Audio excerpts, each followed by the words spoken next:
Bí mo bá rí tí mi ò yẹ kí n rí tí mo bá kó bí mo gbé. If I see a mistake, Torí ẹni tó rán mi ápù tí mo ṣe màá lójú ẹ̀kọ́ orí àbí. Because my sender is going to be angry at me. Òun ni mo ṣe gbọ́dọ̀ sọ. And Màá that bí is why ìwé I bínú sí must mi. confess. Mo lè lè bínú sí mi. I hope you are not angry at me. I love you so much. Ẹ jẹ́ máa lọ sínú ìwé Róòmù yẹn. Wá ló ti wà ń bẹ̀. The book of Romans, Ó yá. chapter 12. Nítorí náà, bàbá màmá tó ń gbọ́ mi ní òwúrọ̀ yìí gbogbo ìjọ orí ọ̀fẹ́. All the church, Mo fi ìyọ́nú Ọlọ́run bẹ̀ ní ará. I beseech you in the name of Lẹ́sà. God. Ẹ̀yin gbogbo ọmọ ìjọ orí ọ̀fẹ́ ẹ jẹ́ ká fi ara wa fún Ọlọ́run ní kíni o ẹ̀bọ àyè mímọ́. Let us submit our body and flesh to the Almighty. Gbogbo tó wà ní àyíká ìjọ yìí gbọ́dọ̀ jẹ́ kíni o mímọ́. Àwa fúnra wa. Nothing must be holy.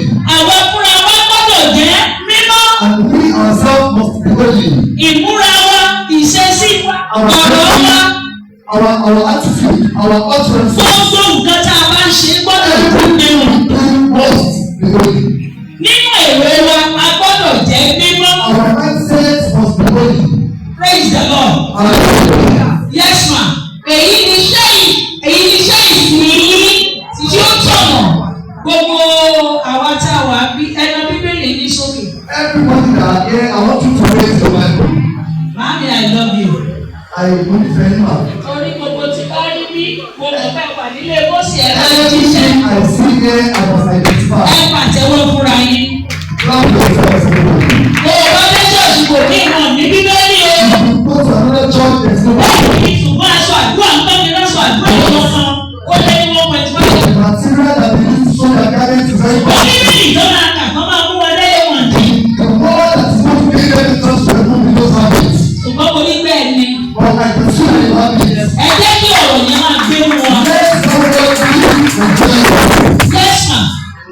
Kí ẹ̀yin tó má ṣe tara yín pọ̀ mọ́ ti ayé.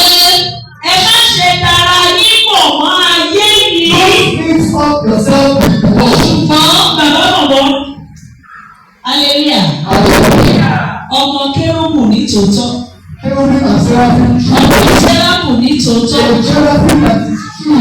Àwọn tí ìgbẹ̀yìn ayé dé bá ní tòótọ́. We at the end of the world is going Àwọn to èyí kì í ṣe àṣàdúrà nìkan là ń wọ̀ ní tòótọ́. just about the garments are wearing. Ìwà ẹlòmíì ibi aṣọ àdúrà nìkan ló mọ̀. Some people's behavior is going can only end in the garment that they wear. Ibi ìlú lílù ló mọ̀. It is only in the drum that they drum. Ibi ìṣẹ̀kẹ̀rẹ̀ ló mọ̀. It is just about the drums and the Ìgbé instruments. ayé òfin òwe èèyàn wá sí tọ̀. But the lifestyle of that person cannot attract anybody to come with them to church. Ó lè rí bí ẹ̀ tí ìṣiṣẹ́ ló. And I can see that we are not enough. Gbogbo bí ìyẹn kó ti kú fẹ́ lò. Everywhere you are supposed to be Gbogbo freedom. ó yẹ kó ti kú o. Everywhere are supposed to be freedom. Ẹ jẹ́ ká ṣiṣẹ́ ìrere dáadáa. Let us do our evangelism.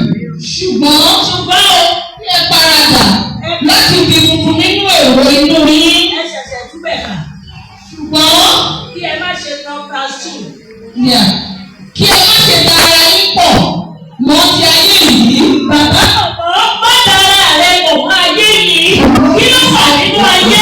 Ìfẹ́kùfẹ́ kí ni o? Ìfẹ́kùfẹ́ ayé.